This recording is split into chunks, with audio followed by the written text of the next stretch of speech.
জুলাই বিপ্লবের বিপক্ষে নয় এমন ব্যক্তিদের নামে বিদ্বেষমূলক মামলা দুর্ভাগ্যজনক বলে মন্তব্য করেছেন আইন উপদেষ্টা ডক্টর আসিফ নজরুল।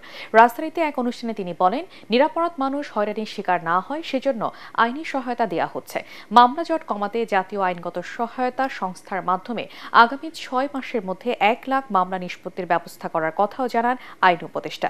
এদিকে অভিনেতা ইরেশ জাকেরের বিরুদ্ধে হত্যা মামলা অস্বস্তিকর বলে মন্তব্য করেছেন সংস্কৃতি উপদেষ্টা মোস্তফা সরোয়ার ফারুকী। ইমদাদুল্লাহ বাবুর রিপোর্ট। আওয়ামী লীগ সরকারের বিরুদ্ধে ছাত্র জনতার 24-এর অভ্যুত্থানে সংঘটিত গণহত্যা এবং 15.5 বছরে খুন ও গুমের অভিযোগে দলটির নেতাসহ অনেকের বিরুদ্ধে থানা এবং আদালতে একের পর এক মামলা হচ্ছে। পুলিশ সদর দপ্তরের হিসেবে জুলাই আগস্টের গণহত্যার মামলার সংখ্যা প্রায় 1500, এর মধ্যে হত্যা মামলা 600টি। অভ্যুত্থানে নিহত বিএনপি কর্মী মাহফুজ আলম শ্রাবণ হত্যার অভিযোগে গেল 20 এপ্রিল শেখ হাসিনা সহ 4 শতাধিক ব্যক্তিকে আসামি করে ঢাকার সিএমএম আদালতে মামলার আবেদন করেন নিহতের ভাই মোস্তাফিজুর রহমান।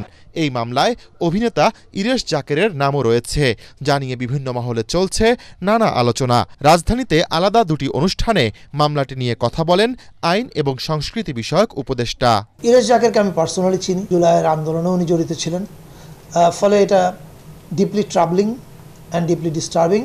কিন্তু আবার বলছি, এটা মামলা করেছে একজন লোক, এটা রাষ্ট্রপক্ষের মামলা না। আমি বিশ্বাস করি পুলিশ এটা সঠিক তদন্ত করবে এবং তদন্ত করে যেটা সত্য সেটার পক্ষে থাকবে এবং যেটা মিথ্যা সেটাকে বাতিল করে দেবে। যে যার মতো মামলা করছে এবং এখানে অনেক হয়রানিমূলক মামলা হচ্ছে, বিদ্বেষমূলক মামলা হচ্ছে, অন্যের জায়গা জমি দখল ব্যবসা দখল করার জন্য মামলা হচ্ছে।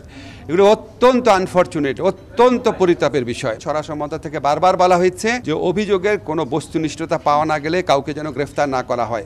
আমরা আবার আদালতের পক্ষ থেকেও আমরা যেখানে আপনার বস্তুনিষ্ঠতা নাই সেখানে যতভাবে আইনগত প্রতিকার দেওয়া সম্ভব সেগুলি দেওয়ার চেষ্টা করে যাচ্ছি। ইরেশ জাকেরের নাম বলেছেন, এরকম ছাড়াও আরও অনেক ক্ষেত্রে কিছু কিছু মামলা হয়েছে যেগুলি আসলে আপনাদের কাছে আমরা একটা অনুরোধ করব, এই মামলাগুলো যারা করে আপনারা একটু তাদের কাইন্ডলি খুঁজে বের করেন না, খুঁজে বের করে একটু মামলাটা সম্পর্কে জিজ্ঞেস করেন, তাদের উন্মোচন করেন।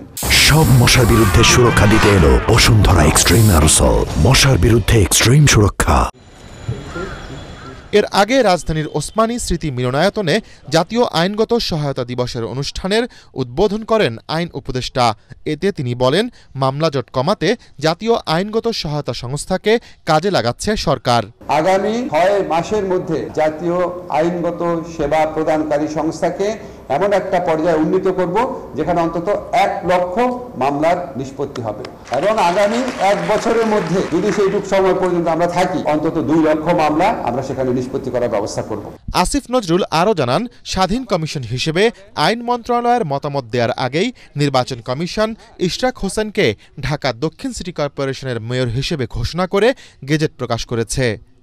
ইমদাদুল্লাহ বাবু, ATN বাংলা, ঢাকা।